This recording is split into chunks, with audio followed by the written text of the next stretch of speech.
Et coucou les amis, j'espère que vous allez tous bien. Donc tirage pour la pleine lune du 2 septembre 2020.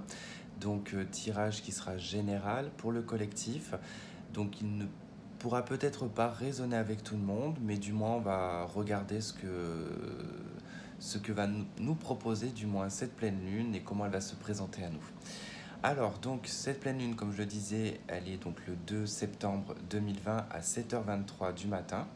Donc le soleil sera dans le signe de la Vierge à 10 degrés et la lune sera à 10 degrés dans le signe du Poisson. Alors, sachant que la lune, c'est quand même son domicile, c'est le signe du Cancer, qui est un signe d'eau, elle se trouve également dans un signe d'eau chez le Poisson. Alors, ça signifie ici que on va être dans un mood plus ou moins de sensibilité, de compassion. Le poisson, c'est le collectif. Donc il y a une notion quand même, voilà, où on va beaucoup penser aux autres, on va se dévouer, on va apporter en tout cas son aide, hein, sa bienveillance également. Mais tout de même en face, on a le soleil qui se trouve dans le signe de la Vierge et c'est tout à fait l'opposé. La Vierge qui est donc quand même pragmatique, c'est un signe qui est organisé, méthodique et qui aime prévoir les choses. C'est pas un signe qui se lâche forcément parce qu'il y a un besoin de contrôle. euh, et dans le poisson, il y a quand même cette notion de liberté, de se laisser porter par les choses. Donc c'est deux signes qui sont tout à fait différents. Alors ce qui est sympa en tout cas avec cette pleine lune, c'est qu'on a quand même, il y a un aspect harmonique avec Uranus. Et c'est très rare d'ailleurs parce que toutes les autres pleines lunes, en tout cas, il n'y avait pas vraiment de sens positif avec Uranus. Donc là, c'est quand même assez bien parce que Uranus, c'est quand même la planète, j'allais dire le signe. Moi. Bah bon, c'est oui, elle appartient au signe du Verseau. C'est quand même la liberté, la nouveauté, c'est la révolution, c'est les changements. Euh, il peut y avoir, en tout cas, avec ce bon aspect pardon, de Uranus, une découverte, il peut y avoir une progression. Et en plus, une pleine lune, c'est toujours un moment où, où on a des révélations, c'est ça la pleine lune. Hein. Il y a quelque chose qui se révèle. Alors, effectivement, ça peut être une petite ou une grande révélation, mais elle peut venir de votre intuition, pardon, elle peut venir d'une personne autour de vous. Hein, ça peut se faire voilà, par un déclic, par un visuel, enfin voilà, peu importe, en tout cas, il y a une prise de conscience. Ça nous parle aussi d'un aboutissement, la pleine lune. C'est aussi les choses qui peuvent être cachées, qui sont révélées également. Alors, je ne vais pas trop m'étendre en tout cas sur les aspects de la pleine lune, mais voilà, tout ce que je pourrais dire, c'est qu'on a quand même voilà, une pleine lune qui nous prépare à, euh, à l'organisation, mais aussi au lâcher-prise.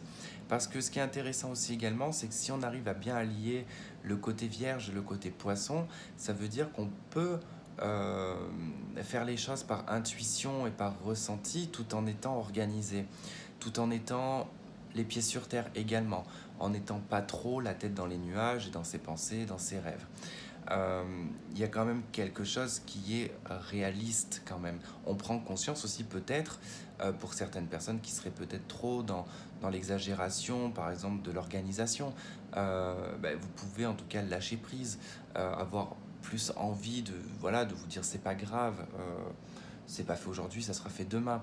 Voilà, il y a quand même cette notion-là où ça apaise et ça rééquilibre. En tout cas, je ressens un rééquilibrage dans cette pleine lune qui remet un petit peu les choses dans l'ordre, qui les remet aussi dans leur contexte quelque part. Il y a certains signes en tout cas qui pourraient être assez chamboulés. J'ai pas toute la liste des signes. Tout ce que je sais, c'est qu'il y a quand même les signes cardinaux du troisième décan qui seront impactés. Donc les signes cardinaux, c'est toujours les premiers signes qui lancent une saison. Donc c'est le bélier, c'est le cancer, c'est la balance et c'est le capricorne. Donc dans les troisièmes décans, bon, ça risque d'être un petit peu chamboulant. Bon, moi je suis deg parce que effectivement je suis bélier du troisième décan, en plus je suis vraiment à la toute fin. Donc voilà, on va être assez impacté On risque alors des ruptures, ça peut être des frustrations, et ça peut toucher le domaine sentimental en plus. Donc bon, on verra, en espérant qu'on passe à travers les mailles du filet, si on arrive en tout cas à s'harmoniser avec cette pleine lune. Et voilà, j'ai pas d'inquiétude là-dessus, en tout cas sur le fait qu'on va réussir à passer dans les mailles du filet. Soyons positifs. Allez, on va prendre ce jeu. On va voir un petit peu comment vont se dérouler les choses. On va regarder déjà l'énergie principale de la pleine lune, comment elle va se passer.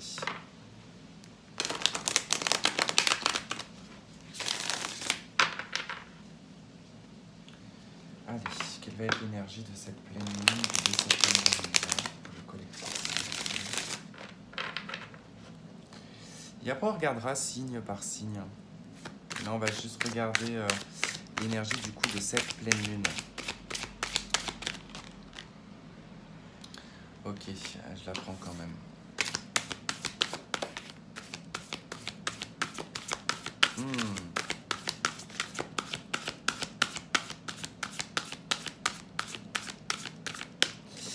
Alors, on a la 2 de Michel et la 10 de Raphaël, donc 10 de coupe, 2 d'épée. Moi, ça me parle ici de votre bonheur en général, en fait, de ce qui fait votre bonheur, en fait, dans la globalité, dans votre vie.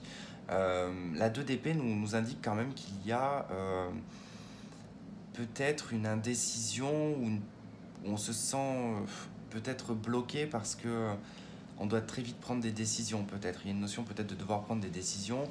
Et bon, on peut être en dualité avec soi-même ou même avec quelqu'un. C'est aussi le mental, donc il peut y avoir beaucoup de questionnements sur ce qui vous fait, en tout cas, sur ce qui vous parle, oh là là, Tristan, sur ce qui vous rend heureux. Voilà, enfin, on va y arriver.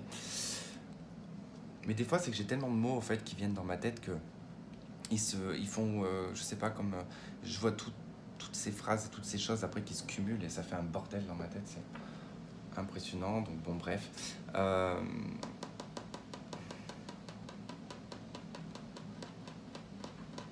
Moi, j'ai l'impression qu'il y a quand même quelque chose dans lequel on se voile la face par rapport au bonheur.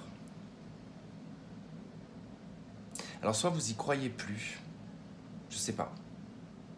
Mais bon, quoi qu'il en soit, c'est ce que présente en tout cas la pleine lune. Ici, elle vous montre qu'il y a quelque chose qui est à régler sur le plan de votre bonheur, enfin, sur l'image que vous vous faites du bonheur.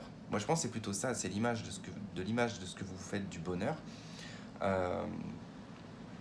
Et du fait que vous devez aussi pas vous précipiter, vous imposer en tout cas dans la prise d'une décision, parce que vous avez le magicien en votre deck. On vous parle de quand même qu'il y a une énergie de nouveau départ, du 8 de... Bah ouais, mais voyez, regardez, en fait, c'est qu'en d'autres decks, c'est le magicien et la 8 de bâton. Donc c'est-à-dire qu'il y a un nouveau départ, mais rapide, il y a quelque chose qui... C'est vraiment très rapide, ça veut dire qu'il va falloir vite se dépêcher, c'est quelque chose qui va être accéléré, il y a une accélération. On vous dit, voilà, là, on va vous mettre dans une forme un peu de dualité, parce qu'il va falloir prendre une décision, tout simplement. Prendre une décision pour pouvoir acter ce magicien et ce 8 de bâton. Enfin, pas ce 8 de bâton, plutôt ce magicien. Parce qu'une fois que ça va être fait, les choses vont être très rapides avec le 8 de bâton. Donc ça peut être de la précipitation, ça peut être plein de choses qui arrivent à vous, ça peut être plein de communication, de messages, ça peut être des déplacements, on peut aller loin aussi également avec la 8 de bâton. Le magicien, vous allez être le créateur de votre vie, c'est vous qui allez manifester ce que vous souhaitez, en tout cas manifester.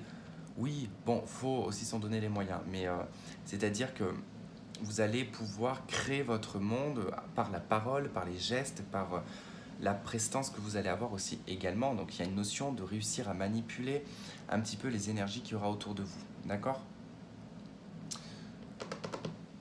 Alors, les messages des cartes, on vous dit. Donc votre vie est faite d'amour et de grâce, relations familiales harmonieuses à la recherche du bonheur. Le 2 de Michel... Tout irait mieux si vous preniez une décision, ne vous posez pas trop de questions, trouvez un compromis. Le magicien, Dites ce que vous attendez de la vie, comme par magie ce que vous souhaitez apparaît, des débuts couronnés de succès. Et la 8 de bâton, la 8 de Gabriel, activité débordante, des résultats ne se font pas attendre, communiquer est primordial. Donc déjà, je trouve que c'est quand même pas mal en termes d'énergie.